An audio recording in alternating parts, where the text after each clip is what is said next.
আসসালামু আলাইকুম হুজুর। সাউন্ড নেই। ওয়ালাইকুম আসসালাম।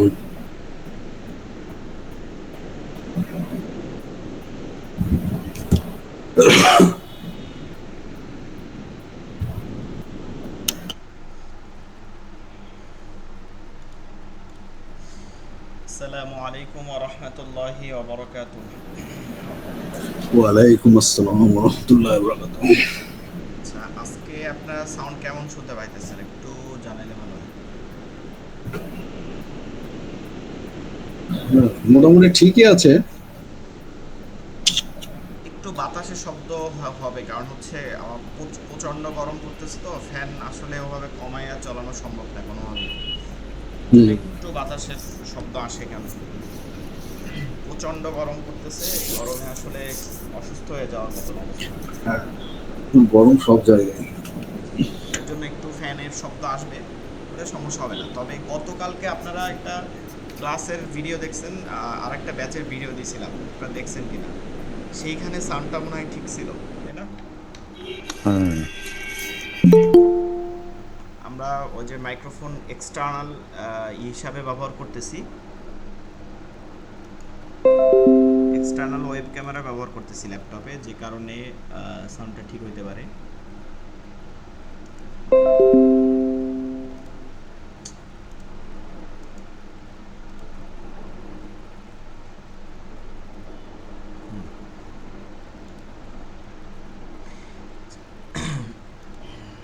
আচ্ছা, আমাদের অনেক এক ভাই বলছে, কে জানো, খেয়াল করলাম না নামটা, ওই যে যেই হরফগুলো পড়তে সমস্যা, মানে আসলে বিষয়টা হচ্ছে যে হরফগুলো যে পড়তে সমস্যা, এগুলো তো ধীরে ধীরে ঠিক হবে, তাই না? অভ্যাসের ব্যাপার, একবারে কোনো কিছুই ঠিক হবে না, সবগুলোই অভ্যাসের জন্য। এটা অভ্যাস যখন ঠিক হয়ে যাবে, তখন এটা আস্তে আস্তে ঠিক হয়ে যাবে। তো এটা নিয়ে আসলে বলার কিছু না, এটা ধীরে ধীরে ঠিক হয়ে যাবে। তবে আপনার চেষ্টা করতে হবে প্রত্যেকের জন্যই। এটা যেহেতু আমাদের জন্য অনেকের কাছে নতুন, ঠিক আছে, হরফগুলো আমরা একরকম পড়ছি, এখন শুদ্ধভাবে পড়তেছি, এটা অনেকের কাছে নতুন। তার নতুন জিনিস যখন আত্মস্থ করতে হয়, তখন বারবার পড়তে হয়, এটাই স্বাভাবিক জিনিস। এটা যখন পড়বেন তখন ঠিক হয়ে যাবে। এই 2 নম্বর হচ্ছে, অনেকে অডিও দিচ্ছেন শুনছি, ঠিক আছে, পড়ার ধীরে ধীরে ডেভেলপ হবে। আমরা একটু তাওবা পরে নেই, তারপরে দুরূদ শরীফ পরে আমরা এখন শুরু করব। ওয়াস্তাগফিরুল্লাহ না, কি দিয়ে শুরু করতে হবে? হামজা থেকে শুরু করতে হবে, ঠিক আছে। আস্তাগফিরুল্লাহ রাব্বি, আস্তাগফিরুল্লাহ রাব্বি মিন কুল্লি যামবিন ওয়া আতুবু ইলাইহি লা হাওলা ওয়ালা কুওয়াতা ইল্লা বিল্লাহিল আলিয়্যিল আযীম। أستغفر الله ربي من كل ذنب وأتوب إليه لا حول ولا قوة إلا بالله العلي العظيم. استغفر الله ربي من كل ذنب واتوب إليه لا حول ولا قوة إلا بالله العلي العظيم. আমরা তো এর অর্থ মনে আছে কিনা, লাস্ট দিন বলছিলাম যে আস্তাগফিরুল্লাহ, আস্তাও থেকে হচ্ছে যে আমি আল্লাহ রব্বুল আলমিনের কাছে, আস্তাগফিরুল্লাহ, এই যে আল্লাহ শব্দ আছে, আমি আল্লাহ রব্বুল আলমিনের কাছে ক্ষমা চাচ্ছি। কি চাচ্ছি? ক্ষমা প্রার্থনা করতেছি। কার কাছে? রব্বুল আলমিনের কাছে। আস্তাগফিরুল্লাহ রব্বি, আমি ক্ষমা প্রার্থনা করতেছি আল্লাহ রব্বুল আলমিনের কাছে, যিনি আমার রব বা আমার প্রভু। রব্বি, যিনি আমার প্রভু, সে রব্বুল আলমিনের কাছে আমি কী চাচ্ছি? ক্ষমা প্রার্থনা করতেছি। এর জন্য আমরা বারবার পড়ে, নামাজের পরে ওইটা পড়তে হয়, আস্তাগফিরুল্লাহ, সালাম ফিরানোর পরে আস্তাগফিরুল্লাহ রব্বি, আস্তাগফিরুল্লাহ, আস্তাগফিরুল্লাহ, এভাবে পড়ি। রব্বি, যে আমার প্রভুর কাছে, মিন কুল্লি যামবিউ, সমস্ত, প্রতিটি, সমস্ত অথবা প্রতিটি অর্থ দেয় এখানে। কুল্লি শব্দ অর্থ সমস্ত, তবে এখানে প্রতিটি গুনাহ, এমন কোনো গুনাহ নাই যে গুনাহ থেকে আমি ক্ষমা প্রার্থনা করি না।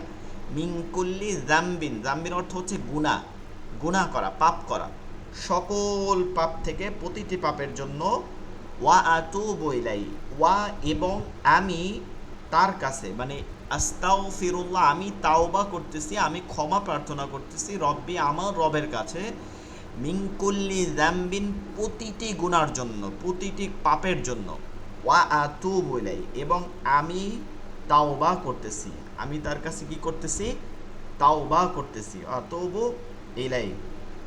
লা হাওলা ওয়ালা কুওয়াতা ইল্লা বিল্লাহিল আলিয়্যিল আযীম। লা হাওলা তিনি ছাড়া কোনো শক্তি বা তিনি ছাড়া, এইখানে লা হাওলা ওয়ালা কুওয়াতা শক্তি এবং সমস্ত যে ক্ষমতার অধিকারী তিনি ছাড়া আর কেউ নাই আল্লাহ রাব্বুল আলামিন ছাড়া।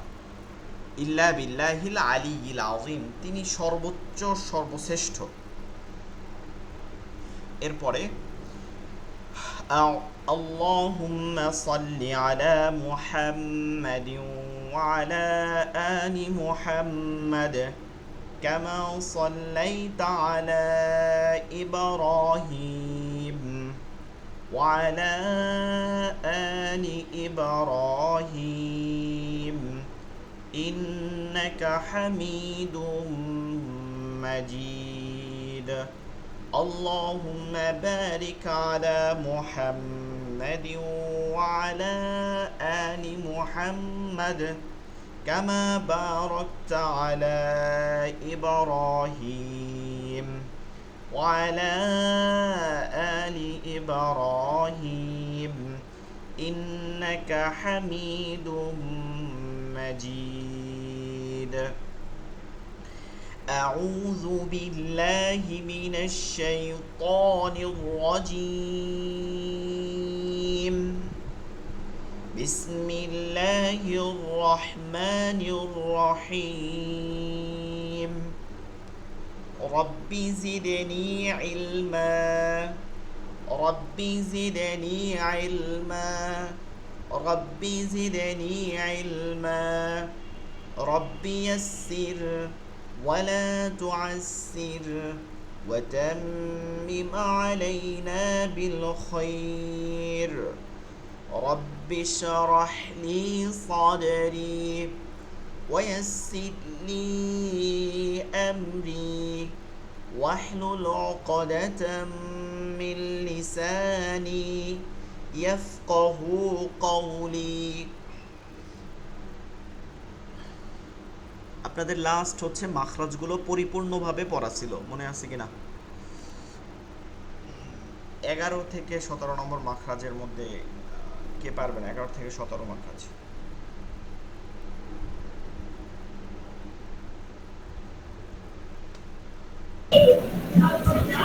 বলবো হুজুর?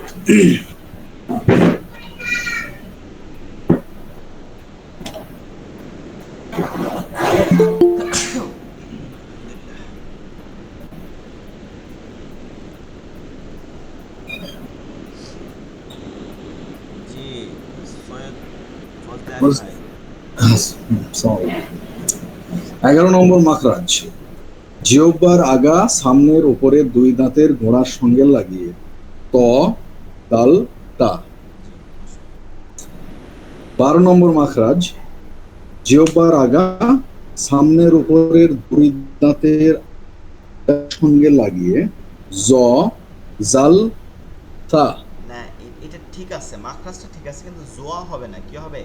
ল জ- লাল ফা, ল লাল ফা, তিনটা নরম হবে। ল লাল ফা, জাল ফা, লাল ফা, জ জিবের আগাটা লাগাইতে হবে ওখানে। লাল জাল ফা, ফা। থা, জ জাল থা। 13 নম্বর মাখরাজ, জিহ্বার আগা সামনের নিচের দুই দাঁতের আগার সঙ্গে লাগিয়ে সদ শিন জা। 14 নম্বর মাখরাজ, নিচের ঠোঁটের পেট বা ভিজা স্থান সামনের উপরে দুই দাঁতের আগার সঙ্গে লাগিয়ে ফা। 15 নম্বর মাখরাজ, দুই ঠোঁট হইতে উচ্চারিত হয় ওয়াও বা মিম। 16 নম্বর মাখরাজ, মুখের খালি জায়গা হইতে মদের হরফ উচ্চারিত হয়। মানে আলিফ, বা মা দিয়ে খালি আলিফ, বা বা দিয়ে খালি ইয়া, আর বা দিকে খালি ওয়াও, যজমালা ইয়া, যজমালা ওয়াও। 17 নম্বর মাখরাজ, নাকের বাসি হইতে গুন্না উচ্চারিত হয়। ইন্না, আম্মা। জি মাশাল্লাহ। আচ্ছা, তারপরে আর কার হয়েছে?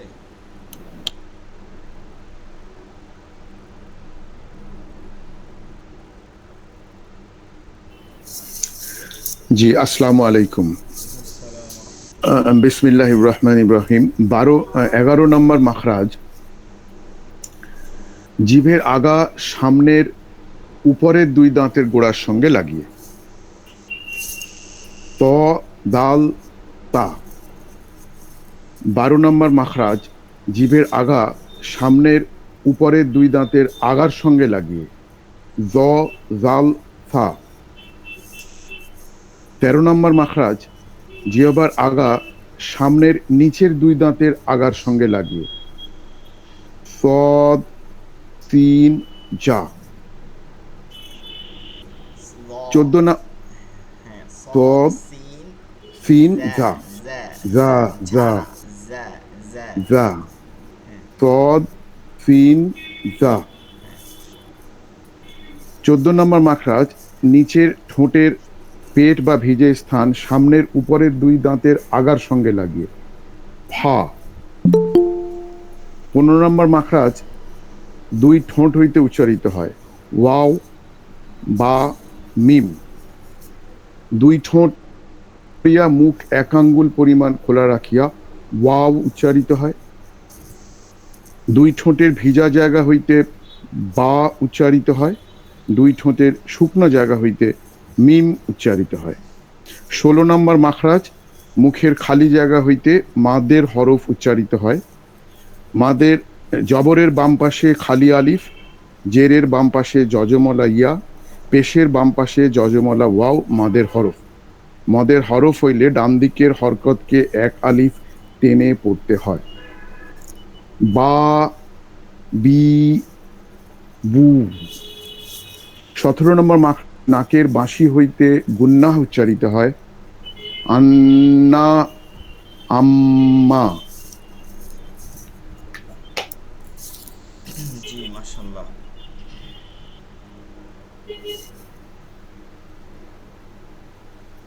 তারপরে আর কারো?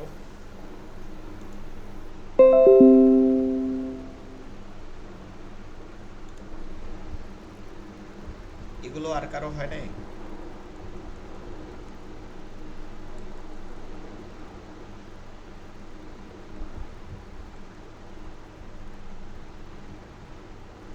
রবিউল ইসলাম ভাই, রবিউল ইসলাম ভাই, তারপরে আরো আরো যারা আসসালামু আছেন আলাইকুম। বলেন।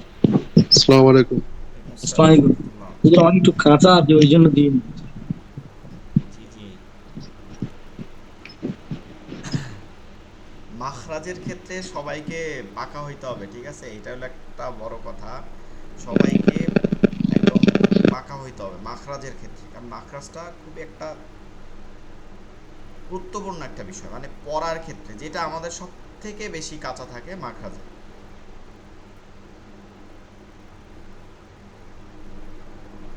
ওগুলো একটু কম হয়েছে ওই জন্য। জি, আর কারো হয় নাই? নজরুল হাসান ভাই। আসসালামু আলাইকুম। ওয়ালাইকুম আসসালাম রহমতুল্লাহ। জি, আপনার হয় নাই? জি, মোটামুটি হয়েছে। জি বলেন তাহলে। মানে মাখরাজ থেকে শুরু করব। হ্যাঁ হ্যাঁ, 11 থেকে। 11 থেকে মুখস্থ হয়নি মানে ওস্তাদ জি। আমার 1 থেকে আমার 10 পর্যন্ত মোটামুটি করেছি আজকে। 1 থেকে 10 তো পড়া আগেই নেওয়া হয়েছে, জন্য 11 থেকে 10 তো লাগবে, ঠিক আছে। এস কে হাবিবুল ইসলাম ভাই, আপনার হয়েছে? না হুজুর হয়। আচ্ছা, তাইলে আমরা এই যে হরফগুলো যেগুলো পড়ছি, মাখরাজগুলোকে যদি জটিল লাগে, আচ্ছা আপনাদেরকে পড়ার সুবিধার্থে আমি একটা পেজের ছবি দিয়ে দিতেছি আরও সুবিধার জন্য, যে যদি আপনারা চান যে একসাথে একটা পেজের মধ্যে মাখরাজগুলো শুধু মাখরাজগুলো লেখা আছে ছবি ছাড়া, এটা জি দিয়ে দেন, দিচ্ছি। আলহামদুলিল্লাহ। ঠিক আছে, আপনাদের গ্রুপে দিয়ে দেওয়া হয়েছে। এইটা দিয়ে চাইলেও আপনারা মানে মুখস্থ করে নিতে হবে, ঠিক আছে, মুখস্থ করে নিতে হবে, একদম মাখরাজটাকে মুখস্থ করে নিতে হবে। দেখেন মাখরাজ, আমি যদি আজকে একদম শুরু থেকে শেষ পর্যন্ত আমরা যা পড়ছি এটাকে না দেখে পড়ি, ঠিক আছে, এখানের দিকে না দেখে আমরা যদি পড়ি মাখরাজ,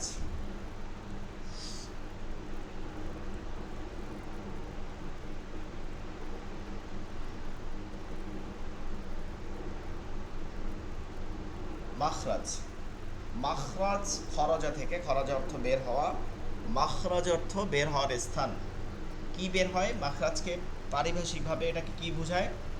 মাখরাজ মানে হচ্ছে যেটা থেকে উচ্চারণ বের হয়, এটাকেই বোঝায়। মাখরাজ বললে এটা বোঝায়। এই মাখরাজটা 5টা অঙ্গের প্রয়োজন হয়।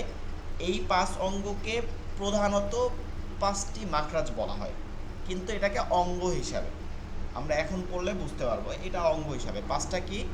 হালকি লিসানি, হালকি লিসানি, শাফাতান, খয়সুম, জিয়াউফে খয়সুম। এই হচ্ছে 5টা। এই 5টা অঙ্গকে একসাথে মানাতিকি খমসা বলে। মানাতিকি খমসা, মানাতিকি খমসা। এই 5টাকে 17টা ভাগে ভাগ করা হয়েছে। এই 5টাকে 17টা মাখরাজে পরিণত করা হয়েছে। 1 নম্বর হালকি মানে হচ্ছে কণ্ঠনালী, যার মাখরাজ হচ্ছে 3টি। মাখরাজ কাকে বলে? উচ্চারণের স্থানকে মাখরাজ বলে। আরবি হরফ 17টি, মাখরাজ 29টি। আরবি হরফ 29টি, মাখরাজ 17টি। বিপরীত কিন্তু, আরবি হরফ বেশি, মাখরাজ 17টি। 1 নম্বর মাখরাজ হালকি থেকে। 1 নম্বর মাখরাজ হলকের শুরু হইতে, শুরু কোথায় থাকে? বুকের দিকে। শুরু হইতে হামজা হ্যাঁ গম্ভীর আওয়াজে গোলহা। 2 নম্বর মাখরাজ হলকের মধ্যখান থেকে আইন হা। 3 নম্বর মাখরাজ হলকের শেষ হইতে গইন খা। 4 নম্বর মাখরাজ লিসান শুরু হইল জিব্বার গোড়া তার বরাবর উপরে তালুর সঙ্গে লাগায় 2 নুক্তাওয়ালা কফ। 5 নম্বর মাখরাজ জিব্বার গোড়া থেকে একটু আগে বাড়িয়ে তার বরাবর উপরে তালুর সঙ্গে লাগায় মধ্যখান পেঁচানো কাফ। 6 নম্বর মাখরাজ জিব্বার মধ্যখান তার বরাবর উপরে তালুর সঙ্গে লাগিয়ে জিম শিন ইয়া। 7 নম্বর মাখরাজ জিব্বার গোড়ার কিনারা উপরের মারির দাঁত, অর্থাৎ উপরের 2 পার্শ্বের মারির দাঁতের গোড়ার সঙ্গে লাগায় গদ উচ্চারিত হয়। 8 নম্বর মাখরাজ জিব্বার আগার কিনারা মানে বাম পাশের কিনারা উপরের, সামনের উপরের, সামনের বরাবর উপরের না, সামনের বাম পাশের উপরের 3-4টা দাঁতের গোড়ার সঙ্গে লাগিয়ে লাম উচ্চারিত হয়। 9 নম্বর মাখরাজ জিব্বার আগা তার বরাবর উপরে তালুর সঙ্গে লাগায় নুন। 10 নম্বর মাখরাজ জিব্বার আগা মানে জিব্বার আগার পিঠ মানে উল্টা সাইডটা যেটা নিচের দিকে থাকে, এটা তার বরাবর উপরে তালুর সঙ্গে লাগায় র। 11 নম্বর মাখরাজ জিব্বার গোড়া তার বরাবর উপরে তালুর সঙ্গে লাগায় ত দাল তা। ত এটা হচ্ছে গোড়া থেকে মধ্যখান, দাল এটা হচ্ছে আর একটু গোড়ার দিকে, আর তা একদম গোড়া। তারপরে হচ্ছে 12 নম্বর মাখরাজ জিব্বার আগা সামনের উপরের 2 দাঁতের আগার সঙ্গে লাগায় আগা থেকে পেট পর্যন্ত ল। আগার দিকে জ্যাল, আগা থেকে জিব্বা বের হয়ে যাবে, জিব্বা দেখা যাবে বাইর থেকে স্যা, স্যা স্যা মধ্যে থেকে বাতাস বের হয়ে আসে। 12 নম্বর মাখরাজ জিব্বার আগা সামনের নিচের 2 দাঁতের আগার সঙ্গে লাগায় আগা থেকে পেট পর্যন্ত হচ্ছে, নিচের 2 দাঁতের আগা থেকে পেট পর্যন্ত হচ্ছে সদ। আগা দিয়ে সিন, আগা থেকে জিব্বা বের হয়ে যাবে, বাইরে থেকে দেখা যাবে, এটা হচ্ছে জ্যা জ্যা জ্যা। 14 নম্বর মাখরাজ নিচের ঠোঁটের পেট সামনের উপরে 2 দাঁতের আগার সঙ্গে লাগায়, পেট মানে হচ্ছে ভিজা জায়গা, আর সামনের উপর 2 দাঁতের আগার সঙ্গে লাগায় ফা ফা, পেট এবং দাঁতের মাঝখান থেকে একটা বাতাস বের হয়ে যাবে। 15 নম্বর মাখরাজ 2 ঠোঁট হইতে ওয়াও বা মিম উচ্চারিত হয়। ওয়াও ঠোঁট গোল করিয়া মুখ খোলা রাখিয়া, ওয়াও ঠোঁট গোল করিয়া মুখ খোলা রাখিয়া। গোল করলে 1 আঙ্গুল পরিমাণে, ছোট যে আঙ্গুলটা আছে এই 1 আঙ্গুল পরিমাণে ফাঁকা রেখে তারপরে উচ্চারণ করতে হবে ওয়াও। বা ঠোঁটের ভিজা জায়গা থেকে মানে ভিতরের দিকে ঠোঁটটা লাগায়া বা উচ্চারণ করতে হবে। মিম ঠোঁটের শুকনা জায়গায় সামনের দিকে দুই ঠোঁটকে লাগায়া মিম উচ্চারিত হবে। 16 নম্বর মাখরাজ, মুখের খালি জায়গা হইতে ম্যাদের হরফ পড়া যায়, অর্থাৎ মুখকে হা করে মুখের কোথায় বাজে না এই অবস্থায় টেনে বলতে হয়। যেমন ম্যা, ব্যা, ম্যা, তারপর হচ্ছে ব্যা, বি, বু, তা, তি, তু। তারপরে হচ্ছে 17 নম্বর মাখরাজ, নাকের বাঁশি হইতে নাকের মধ্যে নিয়ে গুনগুন করে আওয়াজে পড়তে হয়, গুন্না উচ্চারিত হয়। যেমন আন্না, আম্মা, গুন্না, মিং কুল্লি, মিং শাদি। এই হচ্ছে 17 নম্বর মাখরাজ। আপনাদেরকে যদি এইভাবে মানে ঠুকুস্থ রাখতে পারেন, ঠিক আছে, 1 থেকে 17, তাহলে আপনি যখনই পড়তে যাবেন যে কোনো সূরা, আপনার তখনই মনে আসবে যে আমি তো মাখরাজকে মিস করতেছি কিনা।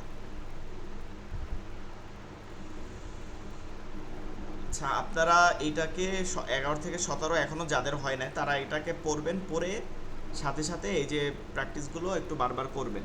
আমরা এগুলো আগামী দিন ইনশাআল্লাহ আগামী ক্লাসে আবার পড়া নিব।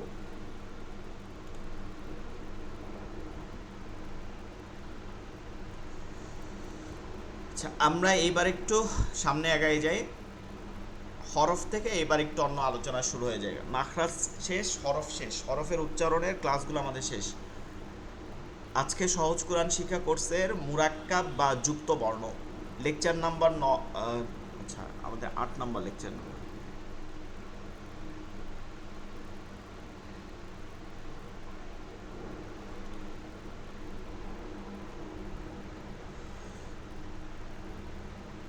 আজকে হচ্ছে আরবি হরফের লেখ্যরূপ, আরবি হরফের লেখ্যরূপ লেকচার নাম্বার 8।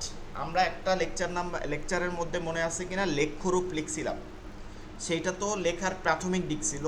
এটা হচ্ছে ডিটেলস, যে কোন হরফগুলো কিভাবে লিখতে হবে বা পড়তে হবে দেখে চিনতে হবে।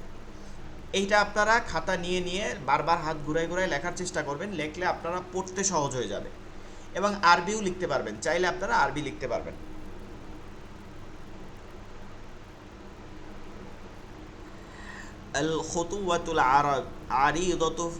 الخطوة العريضة للجودية العربية।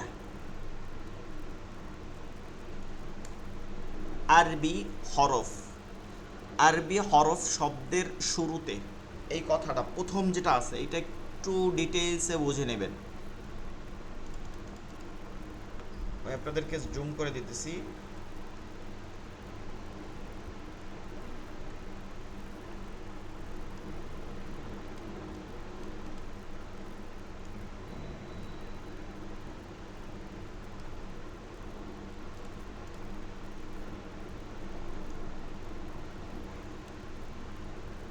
আরবি হরফ, আরবি হরফ শব্দের শুরুতে, শব্দের মধ্যে মানে মাঝে যে অবস্থায় থাকে, শব্দের শেষে, যে কোনো জায়গায় থাকতে পারে, আসতে পারে। অর্থাৎ এই কথাটা যদি বলি তাহলে এই কথাটা হচ্ছে বাংলা ভাষায়ও এই কথাটা সেম, যে কোনো জায়গায় যে কোনো অক্ষরকে আসতে পারে, বর্ণ যে কোনো জায়গায় আসতে পারে। হ্যাঁ, আরবি হরফও তাহলে কি আসতে পারে, কিন্তু এর পরের কথাই এইটার সাথে দেখবেন, আরবি হরফ যেহেতু একটির সাথে আরেকটির যুক্ত হয়ে থাকে, তাই এদের অবস্থানের ভিন্নতার কারণে চেহারা বা লেখার রূপেরও পরিবর্তন ঘটে। চেহারা বা লেখার রূপেরও কি ঘটে? পরিবর্তন ঘটে। অর্থাৎ আপনারা বাংলা দেখবেন, এখানে যে বাংলা কোনো অক্ষরের স্বরে আ এইটা শুরুতে আছে, কিন্তু এটা মাঝে থাকলে এর পরিবর্তন ঘটে এমন কোনো দৃষ্টান্ত নাই, সব জায়গায় একই অবস্থান থাকে। কিন্তু আরবি হরফটা যেহেতু একটু মিলিত অবস্থায় থাকে, সেহেতু এটার একটু পরিবর্তন ঘটে। কেমন পরিবর্তন ঘটে বলতেছে, এখানে আরবি হরফের 3টি রূপ, যথা শুরুর রূপ, মাঝের রূপ, শেষের রূপ। 3টে অবস্থান আছে। কয়টা? একটা শুরুতে হলে, যেমন ধরেন জিম, এটা শুরু হইলে একরকম হবে, মাঝে হইলে একরকম হবে, শেষে হইলে একরকম হবে। যেমন কাফ, এটা শুরু একটা, মাঝে একটা, শেষে একটা। যেমন লাম, এটা শুরু এক ধরনের, শেষে এক ধরনের। এই যে পরিবর্তনগুলো হইতেছে, এইটা আমাদেরকে বিশেষভাবে খেয়াল করতে হবে।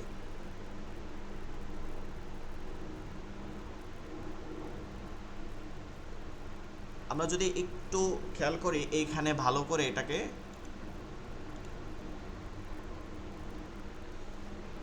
আপনারা দেখবেন যে প্রথম দিকে ডান দিকে প্রথম দেয়া আছে পূর্ণ হরফ, অর্থাৎ আমরা যে এতক্ষণ আলিফ বা তাসা পড়ছি এটাকে পূর্ণ হরফ বলে বোঝাচ্ছে। শুরুর রূপ, শুরুতে কোনো একটা শব্দ লিখতেছে, ওই শব্দের শুরুতে এই হরফটা যুক্ত অবস্থায়, এই হরফটা কেমন হবে যুক্ত অবস্থায়। মাঝের রূপ, মাঝে কেমন হবে। শেষের রূপ, শেষে কেমন হবে। তিনটা অবস্থান, শুরু মধ্যখান শেষ, এই তিনোটার অবস্থান কেমন হবে, এই অবস্থানগুলো আপনাদেরকে বোঝানো হয়েছে। এখন যেই হরফগুলোর দেখবেন যে মাঝে, শুরু, মাঝে এবং তিনটা রূপ খালি ফাঁকা আছে, সেই হরফগুলোকে আমাদের বুঝে নিতে হবে যে এই হরফটার শুরুর রূপ নাই, মাঝের রূপও নাই এবং তিনটা অবস্থানের জন্য দেখানো যায় না। তাহলে 1 নম্বরে প্রথমত আলিফ, প্রথমত আমরা দেখতেছি কি নাই, আলিফ। আলিফের পূর্ণরূপ আছে, অবশ্যই এটা পূর্ণ হরফ, 29টা হরফের পূর্ণরূপ আছে, এটা দিয়ে কোনো সন্দেহ নাই। শুরুতে আলিফ আসে না, কেন আসে না আমি আপনাদেরকে লিখে দেখাইতেছি। কেন আসে না আপনি নিজেই বলতে পারবেন কেন আসে না। এইটা আলিফ লিখলাম, লিখে প্রথম ডান দিকে, এরপরে হরফের দিকে যাচ্ছি, এই হরফের দিকে টানতেছি। আচ্ছা বলেন তো এইটা কি আলিফ হইছে? কেউ একজন বলেন এটা কি হইছে, কার মতন দেখায়? লামের মতো দেখাচ্ছে। লামের মতন দেখায়। আমরা যেই বামে চলে গেছি, ডান দিক থেকে বামে, এটা লাম হয়ে গেছে, এর অস্তিত্ব নষ্ট হয়ে গেছে। এই কারণে এটা কি নাই, এটা নাই। এরপরে দেখেন আমি এখানে একটা হরফ লিখলাম বা, এরপরে আমি আলিফ লিখলাম, হ্যাঁ এই পর্যন্ত আলিফ বোঝা যায়। এরপরে আমি টান দিয়ে বামে চলে যাচ্ছে আর এক হরফ লিখতে, এটা আর আলিফ নেই, এটা আর কি নেই, আলিফ নেই। এর জন্য এটার মাঝের অবস্থানও কি নেই। শেষে গিয়া এটা আছে, কেন? কারণ শেষের যে অবস্থানটা আছে এমন কোনো হরফের অবস্থান নাই, এটা আলিফ আছে, এর জন্য এটা আলিফ হয় শেষের। তো আমরা বলতে পারি আলিফের কোন অবস্থান আছে, শুধুমাত্র শেষের অবস্থান আছে। শেষে কোনো অবস্থান থাকে, যে কোনো হরফের শেষের অবস্থান আছে, যে কোনো হরফের শেষের অবস্থান আছে। শুধুমাত্র দুইটা অবস্থান পাওয়া যায় না, যে হরফগুলো মুরাক্কাব হইতে পারে না, সেইটা হচ্ছে শুরু এবং মাঝে। যে কোনো হরফের শেষের অবস্থান আছে, যে কোনো হরফের পূর্ণ অবস্থান যেমন আছে, যে কোনো হরফের শেষের অবস্থানও আছে। এক শব্দের শেষের অবস্থানে ওই হরফের পূর্ণ হরফ আসে। এই যে যেমন আলিফটা যেমন ছিল তেমনই আছে, কিন্তু পূর্ণ হরফ আছে। নাম্বার 2, বাতে যদি আসি আমরা, বা, এই বাকে লেখা হয় হচ্ছে এক দাঁত দিয়ে। বা পূর্ণরূপ হচ্ছে এটা একটা দাঁত, এক দাঁত হচ্ছে এক আলিফের, এই এক আলিফের অর্ধেক পরিমাণকে দাঁত বলা হয়। এটা যদি আলিফ লিখি, এটার অর্ধেক পরিমাণকে দাঁত বলে বিবেচনা করা হয়। এই এক দাঁত, এর নিচে এক নুক্তা দেখে চিনতে হয়, এর নিচে এক নুক্তা হচ্ছে বা, এর মাঝের অবস্থানও এক দাঁত।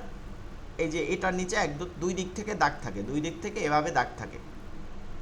এটাও এক দাঁত, এটাও এক দাঁত, এটাও এক দাঁত, এক দাঁতের নিচে এক নুক্তা থাকলে বা, যেহেতু বার নিচে এক নুক্তা, এক দাঁত থাকলে বা। এবং শেষের অবস্থান কি থাকে, পরিপূর্ণ থাকে, পূর্ণ থাকে। পূর্ণ হরফটা এটা পূর্ণ আছে, যে পূর্ণ আছে, এর জন্য এই বা দেখার কোনো ই নাই। প্রত্যেক হরফে শুধুমাত্র আপনি শুরুটা আর মাঝটা মনে রাখতে পারলেই হবে। শুরুতে এক দাঁত দিয়ে কি হয়, বা হয়। এই যে তিনোটা দেখেন, এই শেষেরটা দেখলে আপনি বুঝতে পারবেন, শুরু, মাঝের এবং শেষে, শুরু, মাঝের এবং শেষে। তাইলে বা, এই বাটা কি হয়, মিলিত হইতে পারে।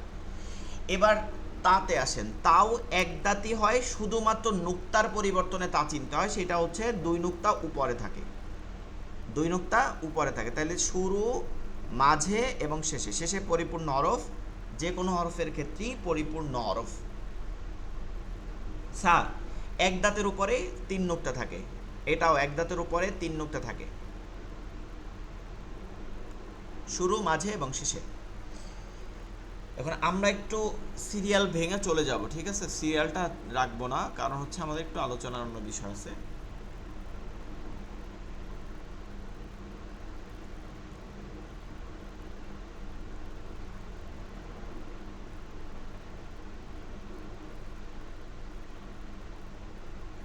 আচ্ছা, আমরা এখানে একটু নিচের দিকে দেখব।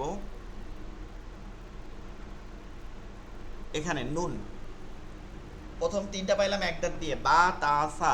এরপরে দেখেন নুন, নুনটাও এই যে এক দাঁত, এরপরে এক দাঁত এক দাঁত, এই যে এক দাঁত দিয়ে নুক্তাটা কোথায় আছে? উপরে।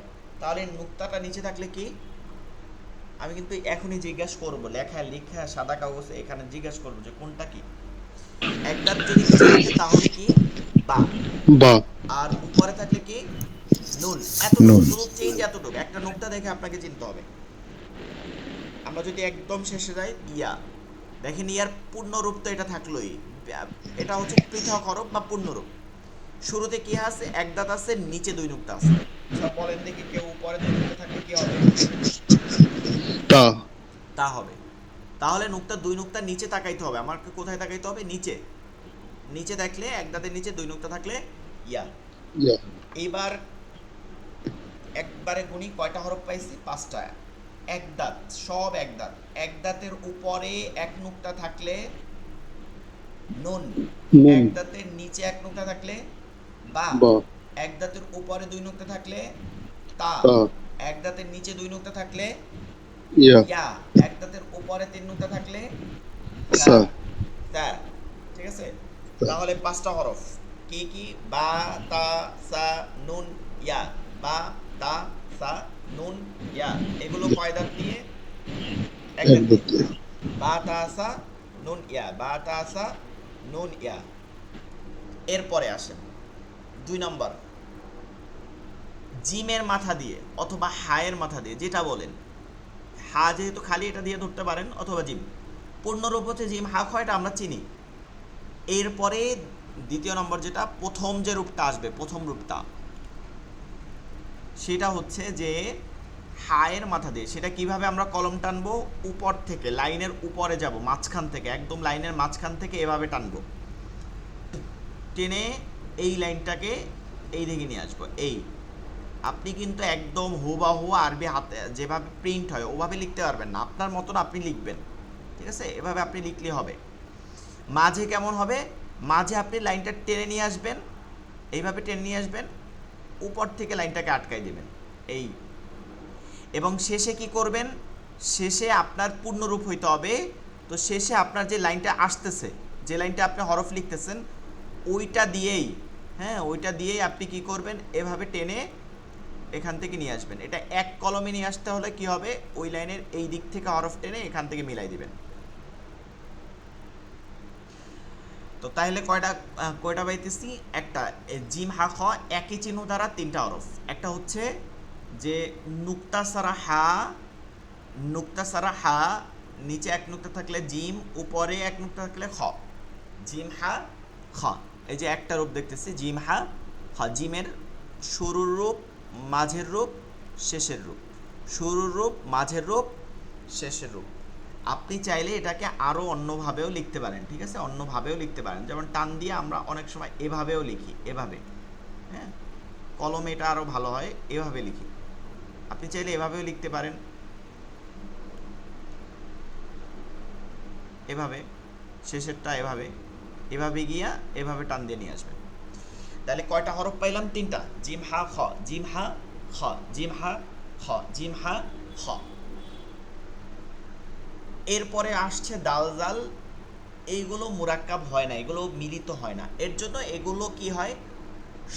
পূর্ণরূপ যেটা প্রথমে থাকে দাল জাল, এবং শুরুতে মাঝে নাই, শুধুমাত্র শেষে গিয়ে কি থাকে? পরিপূর্ণ থাকে। প্রতিটা হরফ পরিপূর্ণ আছে, এটা পরিপূর্ণ। কেন এটা হয় না? কারণ আপনি যখনই দাল এদিকে টান দিয়ে নিয়ে আসবেন, তখন এটার অস্তিত্ব আর থাকবে না। এটা দাল দেখে কেউ বুঝবে না। এটাকে যদি আপনি টান দিয়ে নিয়ে আসেন, উপরে এক নুক্তা দেন, এটা নুন হয়ে যাবে, এটা দাল থাকবে না। এই কারণে এইটা হয় না। রজা, এই দুইটাও মুরাক্কাব হয় না। এখানে 4টা সিরিয়াল দিয়ে মুরাক্কাব হয় না, দাল জাল রজা। এগুলো যদি আপনি এদিকে টান দিয়ে নিয়ে আসেন, তাহলে র আর ঝা কেউ দেখে চিনতে পারবে না। শেষের অবস্থান যেটা আছে ওইটাই, যেটা আছে ওইটাই, তার আগে শুধু হরফটা মিলিত হয়ে যাবে। তাহলে 1 নম্বরে পাইলাম আলিফ মুরাক্কাব হয় না, দাল জাল রজা এগুলোও মুরাক্কাব হয় না, মানে মিলিত হয় না, মিলিত হয় না। তাহলে মিলিত হয় কোনগুলো? এক দাঁত দিয়ে 5 হরফ, বা, তা, সা, নুনিয়া।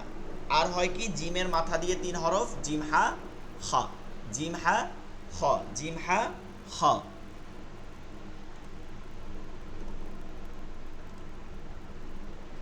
আচ্ছা, এরপরে সিন এর মাথা দিয়ে 2 হরফ। সিন কয় দাঁত দিয়ে একটু খেয়াল করবে, এখানে দাঁত কিন্তু 3টা। এখানে একটু ছোট দেখা যাইতে পারে, কিন্তু আসলে কিন্তু দাঁত একই রকম, একই সাইজ, এক আলিফের অর্ধেক পরিমাণে 3টা দাঁত। 1 2 3 পরাপর 3টা দাঁত দেখলে মনে করবেন যে ওটা এক দাঁতের মধ্যে পড়বে না, ওটা 3 দাঁত, মানে কোন হরফ সিন সিন। তো প্রথম মাথাটুক রেখে দিয়া, সিনের যদি মাথাটুক রেখে দেওয়া হয় তাইলেই হয় সিনের প্রথম অংশ।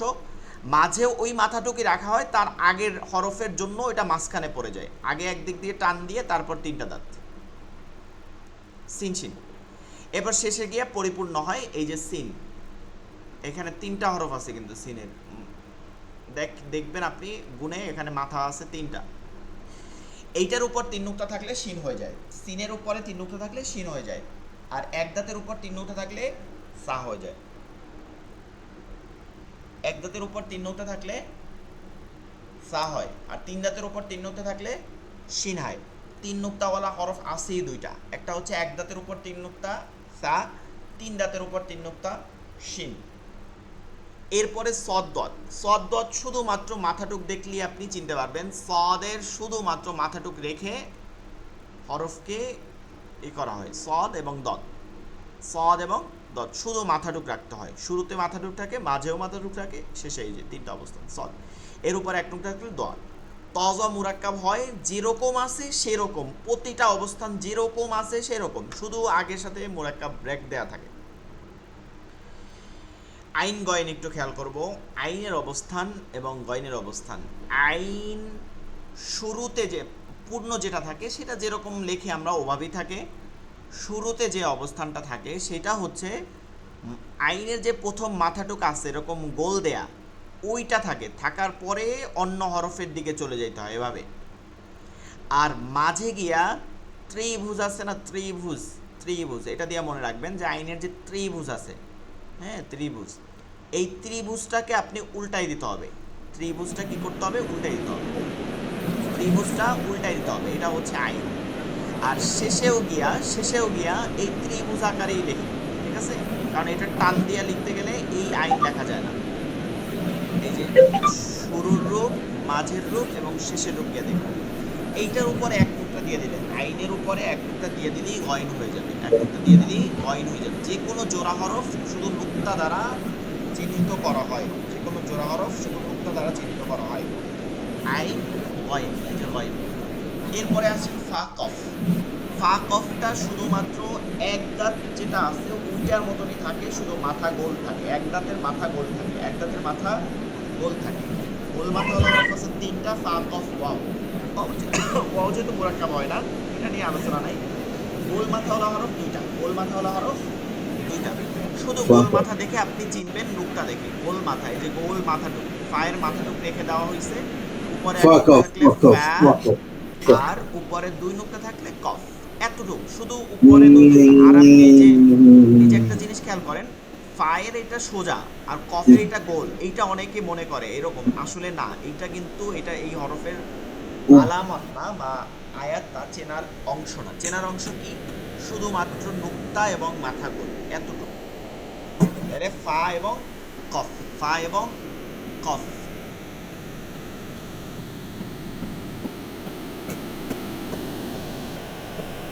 কাফের দিকে আমরা একটু খেয়াল করবো। কাফ, কাফ, কাফ যেটা পূর্ণ আছে এটা আছে মধ্যে যে পেঁচানো একটা লেখি না আমরা, ওই পেঁচানো জাহাজের মতো ওইটা শুরুতে হয়, ওইটা হচ্ছে কোনো শব্দের শুরুতে ওইটা লিখতে হয়, কোনো শব্দের শুরুতে। এটা কীভাবে লিখবেন?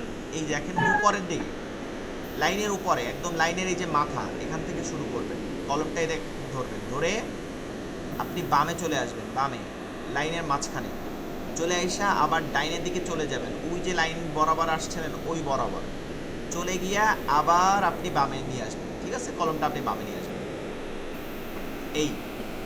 এইটা মাঝে এটাই হবে, মাঝেও কি হবে? এইটাই হবে, মাঝেও এটা হবে। তাহলে শুরু আর মাঝে কি কাফের একই অবস্থান, আর শেষের অবস্থান হয় যে প্রতিটা হরফ একই রকম থাকে। তাহলে কাফ, কাফ, কাফ। কাফটা একটু ভালো করে খেয়াল করবো, কাফটা যেহেতু একটু 2টা রূপ আছে। লামের ক্ষেত্রে দেখেন লাম যেটা আছে ওইটা শুরুতেও যেহেতু আরেকটা হরফের দিকে চলে যায়, এর জন্য এটা টান দিয়ে নিয়ে যেতে হয়।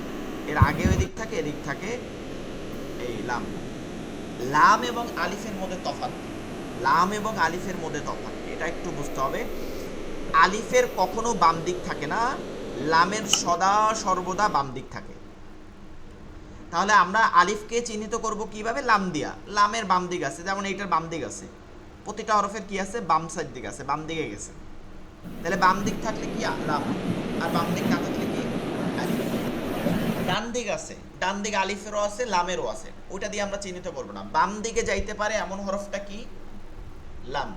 আর বাম দিকে যাইতে পারে না এমন হরফটা কি? আলিফ। এরপরে মিম। মিম হচ্ছে ওই যে ছোট্ট একটা গোল থাকে, এটার মধ্যে কোনো চিহ্ন থাকবে না, গোল, ঠিক আছে, গোল। শুরু, এটা যদি পৃথক লেখেন তাহলে পৃথকভাবে অনেকভাবে লেখে, আপনি আপনার মতন সুন্দর করে লিখবেন, যেমন লিখতে পারেন। এবং শুরুতে থাকলে ওই যে মিমটার মাথাটা আছে ওইটা রেখে চলে যাইতে হবে, মাঝে গিয়ে আপনি এটাকে গোল দিবেন, মাঝে যেন কোনো দাগ না পড়ে, শেষে গিয়া পরিপূর্ণ হরফটাকে লিখে দেবেন। এই যে মিম, মনে রাখতে হবে এটা ছোট হবে, গোল, এবং এর মাঝখানে ফাঁকা থাকে না। আবার লিখতে গেলে লেখা অবস্থায় অবশ্যই ফাঁকা পড়ে, কিন্তু এটার মধ্যে কোনো র্যাক দেয়া থাকে না, অর্থাৎ চশমার মতন থাকে না। চশমা যেমন থাকে, আমরা সেদিকে যাচ্ছি, একটা হরফ আছে এর জন্য বলতেছি, চশমার মতন থাকে না।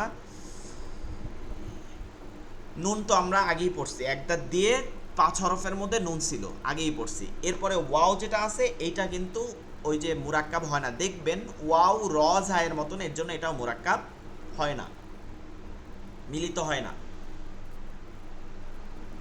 এরপরে গোলহা। গোলহা এইটার প্রতিটা অবস্থান ভিন্ন ভিন্ন হয়, পৃথকভাবে পূর্ণভাবে এভাবে হয়, ডাবের মতন, ডাব। এরপরে এটা হয় হচ্ছে দুই চশমার মতন, শুরু এবং মাঝ হয় কি দুই চশমার মতন, চশমার যেমন দুইটা ডান্ডি থাকে ঠিক এভাবে। এবং এটা যদি উর্দু পড়তে যান, উর্দুর মধ্যে এটাকে পড়ানো হয় দো চশমে কি হ্যাঁ, ঠিক আছে, হা দুই ধরনের, দু চশমে কি হা, মানে দো চশমে মানে দুইটা চশমার মতন আছে, ঠিক আছে। এটা হা যদি আপনি এভাবে পড়েন, তো আমরাও ভাবে মনে রাখতে পারি যে দুইটা চশমার মতন যে হা আছে, হা তো একটা লম্বা হা, আর একটা হচ্ছে চশমার মতন। তো এটাকে শুরুতে আমরা লেখার সময় এভাবে লিখে থাকি, এখান থেকে এভাবে লিখে থাকি, এই যে মাউসে এতটা সুন্দর হবে না, এভাবে লিখে থাকি। মাঝখানে এটাকে এভাবে না সাইরে দিয়ে কলমটাকে এইভাবে টেনে নিয়ে আসি, ঠিক আছে। এই যে এটা শেষে গিয়ে ডাবের মতন হয় না, এর মতন হয় না, শেষে গিয়ে কি হয়? এভাবে হয়। আপনি যে একটা আনতেছেন এটা আলিফের অর্ধেক পরিমাণে নিয়ে আইসা এরপরে এখান থেকে টান দিয়ে নিয়ে আসবেন। এই যে 3টা অবস্থান, এটার মধ্যে কিন্তু ভিন্নটা নাই, মানে পৃথকটা নাই। এই হাটা আল্লাহ শব্দের ক্ষেত্রে দেখবেন বেশি বেশি ব্যবহার হয় কিন্তু, কারণ ওটা শেষের হরফ। হামজা, হামজাও মুরাক্কাব হয় না, হামজা মুরাক্কাব হয় না। ওই দেখেন কয়টা গেল তাইলে, আলিফ 1 নম্বর মুরাক্কাব হয় না, ডালদার রজা এই 4টা মুরাক্কাব হয় না, ওয়াও মুরাক্কাব হয় না।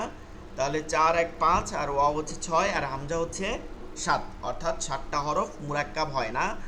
মুরাক্কাব শর্ত অর্থ হচ্ছে যুক্ত বর্ণ বা যুক্তাক্ষর যুক্ত করে লিখতে হয়, এগুলো মুরাক্কাব হয় না, এর জন্য এগুলোকে বলে গয়রি মুরাক্কাব। আরবিতে গয়র মানে হচ্ছে ব্যতীত বা পৃথক, হয় না যেটাকে, গয়রি মুরাক্কাব মানে যেটা মুরাক্কাব হয় না। এরকম হরফ 7টা, আলিফ দাল দাল রজা ওয়াও হামজা, আলিফ দাল দাল রজা, 4টা সিরিয়াল, আর ওয়াও হামজা, আলিফ দাল দাল রজা ওয়াও হামজা, আলিফ দাল দাল রজা ওয়াও হামজা। এই বাদে বাকি 22টা হরফ কি হয়? মুরাক্কাব হয়। মনে আছে মোটা হরফ 7টি, সদ দত ত জ খ গইন কফ।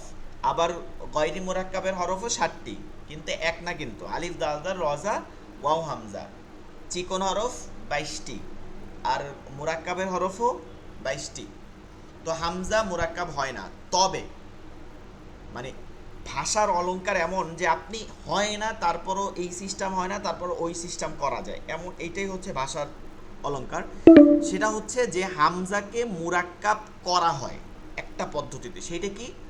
একটা দাঁত দেয়, একটা দাঁত, এই যে দাঁত যেগুলো লিখছে আমরা দাঁতের হরফ, তার উপর হামজাটাকে পৃথক করেই বসাই দেয়, এটা মিলে না, এটা পৃথকই করা থাকে। এই অবস্থানে হামজাকে কি করলো, মুরাক্কাব তো হয় না, এটা গয়রি মুরাক্কাবের হরফ, কিন্তু এটা এখন আপনি যে কোনো অবস্থানে, শুরুতে মাঝে যে কোনো অবস্থানে হামজাকে আপনি এখন বসাই দিতে পারবেন।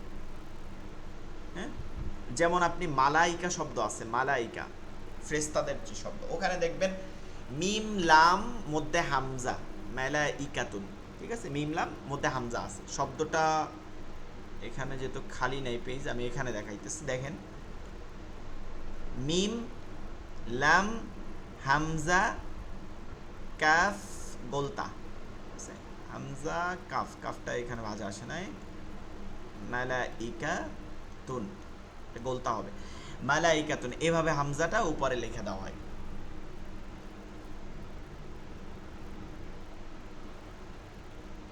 তাহলে হামজা মুরাক্কাব হয় না, হামজা মুরাক্কাব হয় না। আবার হামজা কি হয়, মুরাক্কাব হয়। কিভাবে করতে হয়, এক দাঁত দিয়া যে কোনো অবস্থানে বসাই দেওয়া যায় উপরে পৃথকভাবে। ইয়া তো আগেই পড়ছি এক দাঁত দিয়া। তাহলে এই হচ্ছে 29টা হরফ। আমরা এইটাকে একটু খাতায় দেখে দেখে লিখব, বারবার একটু লেখার চেষ্টা করব, তাহলে আমরা চিনতে পারবো। আগামী দিন এখান থেকে পড়াবো, আজকে এখান থেকে পড়াবো না। আজকে আপনাদেরকে একটু দেখি কি কি বুঝতে পারছেন। আচ্ছা, সবাই মাইক্রোফোন অন রাখেন, সাউন্ড করবেন না, কিন্তু দ্রুত বলার চেষ্টা করবেন। দেখি এটা কোন হরফ? আলিফ। আলিফ। এটা কোনো হরফ না, আলিফের থেকে বড় হবে, এটা হচ্ছে এক দাঁত দিছি, ঠিক আছে। এইবার হয়েছে, বলেন এটা কোন হরফ?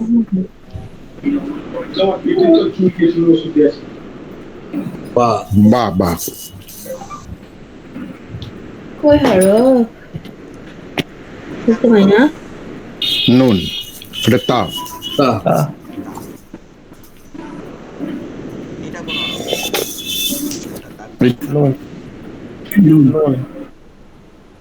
আচ্ছা, আমি এটা আবার দিতেছি, মোটা করে দিতেছি, মাউস দিয়ে দিতেছি, তো নুন। নুন। আহ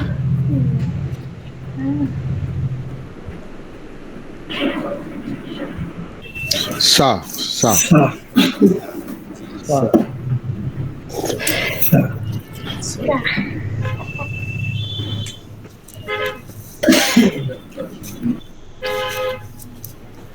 এটা কোন হরফ? হা। আইন, এটা মাছের আইন। জি, মাশাআল্লাহ, এটা আইন। আইন, আইন। কি? আইন, আইন, আইন। মনে আছে ত্রিভুজ বলছিলাম, ত্রিভুজ আছে, কিন্তু হা হইলে কি হইতো, হা হইলো এটা এইভাবে হইতো না, এইভাবে হইতো, ত্রিভুজ হইতো না, ঠিক আছে। মাঝে হইলে এটা এদিক থেকে এক ঠিকই থাকবে, কিন্তু এটা কিন্তু ত্রিভুজ আকারে হয় না। ত্রিভুজ আকারে শুধু কোনটা হয়, আইনটা হয়, আইন আইন এবং এর উপরে এক নুক্তা থাকলে আইন। হয়।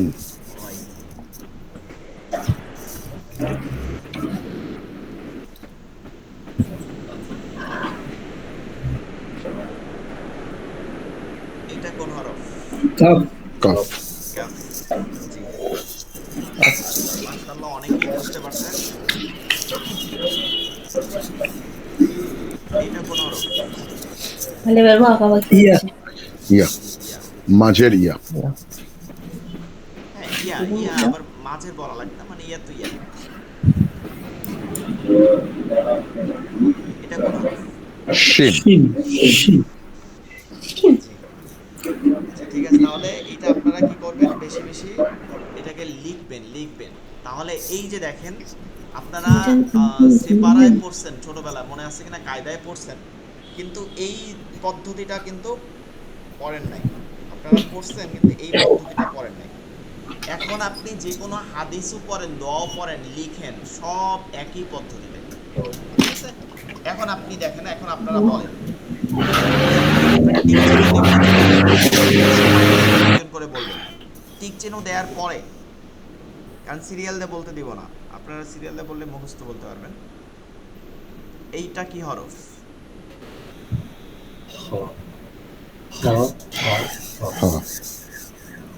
হা। হ্যাঁ।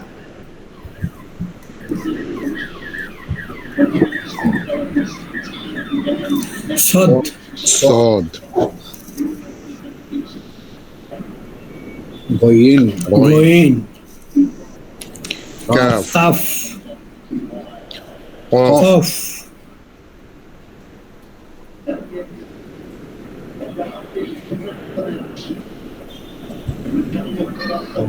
র র র গোয়েন গইন র র র গইন র। গোয়েন র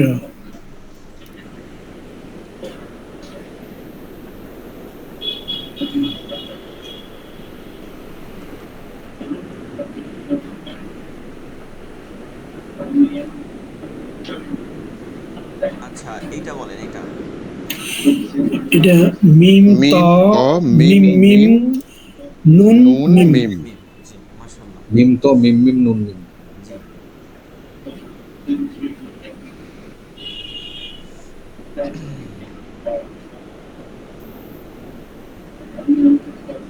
এটা হা হা হা হা হা হা হা না হলকের মধ্যে কেন যায় হা হা হা গম্ভীর আওয়াজ হা হা। হা হা হা আচ্ছা এইটা বলেন এইটা ভাইঙ্গা বলতে হবে কিন্তু। লাম আলিফ লাম আলিফ লাম আলিফ লাম আলিফ লাম লাম আলিফ লাম আলিফ আলিফ লাম লাম লাম আলিফ লাম ঠিক আছে লাম আলিফ লাম লাম আলিফ। আলিফ কারণ এইখানে একটু কথা আছে লাম আলিফের ক্ষেত্রে হয় কি ডিজাইনটা এরকম লেখা হয় মূলত এই হচ্ছে লাম বাম দিকে গেল এরপরে এরপরে আলিফ আলিফ হওয়ার যোগ কথা ছিল কিন্তু আলিফটাকে কি করে এই দিক থেকে এটাকে উঠাইয়া এই লেখা হয় কিন্তু এটা আলিফ যায় না এটা আলিফ যায় না আলিফ কিন্তু এই দিকেই শুদ্ধ আছে লামটা চলে আসে বাম দিকে লাম। এখন এই লামটাকে অনেকভাবে লেখা যায় এইভাবেও লেখা যায় আবার এখন নতুন প্রিন্ট আসছে দেখবেন যে ইউ এর মতো লেখে এই কারণে। তো মূল কথা হচ্ছে যেখানে শেষ হবে যে হরফটা ওইটা হচ্ছে আলিফ এরপরে যে দাগটা আছে ওটা হচ্ছে লাম। এরপরে এটা বা নুন আলিফ আলিফ এটা সিন শিন সিন ইয়া একটু বা খেয়াল করেন তাই না একটু খেয়াল করেন। শিন না না শিন না এটা তিনটে দাঁত আছে তোমরা এখানে হরফ আছে শিন অনেকগুলো হ্যাঁ একটু খেয়াল করেন। সা সিন ইয়া বা জি মাশাআল্লাহ ইয়েস সা সা আচ্ছা ইয়েস সিন ইয়া বা সা সিন ইয়া বা ইয়া বা জি এটা তা তা মিম তা নুন। তা মিম নুন আচ্ছা অনেকে কিন্তু চেষ্টা করতেছে শুধু একজন দুইজন চেষ্টা করতেছে বলবেন হুজুর যে আমি পরে চেষ্টা করবো না ঠিক আছে পরে করতে করতে দেখবেন যে শেষ হয়ে গেছে ফুল কোর্সে শেষ হয়ে গেছে। আচ্ছা অন্যরা কেউ বলেন এটা বলেন জিম জিম আলিফ লাম সদ সদ জিম লাম জিম লাম সদ জি পরেরটা হা হা হা শিন সা নুন আসা আচ্ছা, নুন আশা হা নুন সা হা সা নুন তা নুন পরেরটা সা নুন খ মিম খ ওয়া মিম ওয়াও হ্যাঁ আচ্ছা তারপরে এটা তা তা তা তা তা তা তা তা তা তা আচ্ছা 3 নম্বরে তা কি কোনটা বলতা তা। গোলতা 3 নম্বরে তা কোনটা তিন নম্বরে তা হচ্ছে ও না তিন মধ্যে হলো দাঁত এক দাঁতের উপরে দুই নাক্তা হ্যাঁ এক দাঁতের উপর কোনটা? মুক্তা লম্বা তা এক দাঁতের উপরে লম্বা তা বা লম্বা বা তা তা আমাদের মনে রাখতে হবে গোল হা দিয়ে যে তাটা হয় ওইটার কোনো রূপ নাই ওইটা গোল হারি রূপ ঠিক আছে গোল হারি রূপ ওইটার কোনো কিন্তু রূপ নাই রূপ হয় শুধু লম্বা তা এক দাঁত দিয়ে যেটাই দেখবেন ওটা কি তা লম্বা তা ঠিক আছে এটা মনে রাখতে হবে। আচ্ছা এইটা বলেন এটা লাম আলিফ লাম আলিফ হামজা হামজা হামজা ইয়া একটা জিনিস খেয়াল করবেন যে লামার কখনো পুরো কখনো মনে আপনি আছে। দেখবেন কি যে কোনো একটা ওয়াও বা ইয়ার উপরে হামজা আছে তো যদি কোনো হরফের উপরে এরকম দেখেন তখন কিন্তু ওয়াও ইয়া পড়বেন না পড়তে হবে কি হামজাকে হামজা। পড়তে হবে হামজা। হামজাকে পড়তে হবে। আচ্ছা আচ্ছা, আপনারা অনেকটাই বুঝতে পারছেন, মাশাআল্লাহ করে। তো আপনারা এটাকে আর একটু প্র্যাকটিস করবেন যেন আপনার ভুলে না যান। খাতায় পারলে খাতায় লিখবেন, ওই যে এই অবস্থানটা না, এইটা ওই যে উপরে এইটা, এটা পারলে খাতায় লিখতে পারেন। আর সময় না থাকলে এই তিনটা রূপ থাকে, তিনটা রূপ একবারে লিখতে পারেন, তিনটা রূপ একবারে লিখে লিখে তিনটা রূপ লিখতে পারেন, বারবার করে শব্দগুলো লিখতে পারেন। এইটা যদি আপনি চিনে যাইতে পারেন, এটাকে যদি আপনি ঠিক মতো ধরে রাখতে পারেন, আপনি যে কোনো পড়া তখন আরবি দেখে পড়তে পারবেন। আমাদের ক্লাস এই পর্যন্ত। জি হুজুর, একটা কথা জিজ্ঞেস করি। গোলতা লাস্টে যখন থাকে তখন কি উচ্চারণে কোনো সমস্যা হা হয়ে যায় নাকি? গোলহা হবে, গোলহা উচ্চারিত হবে। গোলতা লাস্টে শব্দে গোলহা উচ্চারিত হয়, এটা হচ্ছে কথা। আর এইটা নিয়ে আলাদা পড়ানো থাকবে, ঠিক আছে? এটা অংশের নিয়মে থাকবে, অংশের নিয়মে এটা নিয়ে আলাদাই ক্লাস থাকবে। আমি একটা দেখছিলাম, তো ওখানে দেখছিলাম ওরা হা উচ্চারণ করছে। হ্যাঁ, গোলতা সদা সর্বদা শেষের অক্ষর যদি গোলতা থাকে, সেখানে যদি আপনি থামেন তাহলে সব সময় গোল হা উচ্চারণ হবে। আচ্ছা আচ্ছা। ঠিক আছে, এই পর্যন্তই পড়া থাকবে। সকলে ভালো থাকবেন, দোয়া করবেন। আগামী ক্লাস যখন সময় হবে। আল্লাহ হাফিজ হুজুর। আসসালামু আলাইকুম ওয়া রাহমাতুল্লাহ। আসসালামু আলাইকুম ওয়া রাহমাতুল্লাহ। আসসালামু আলাইকুম।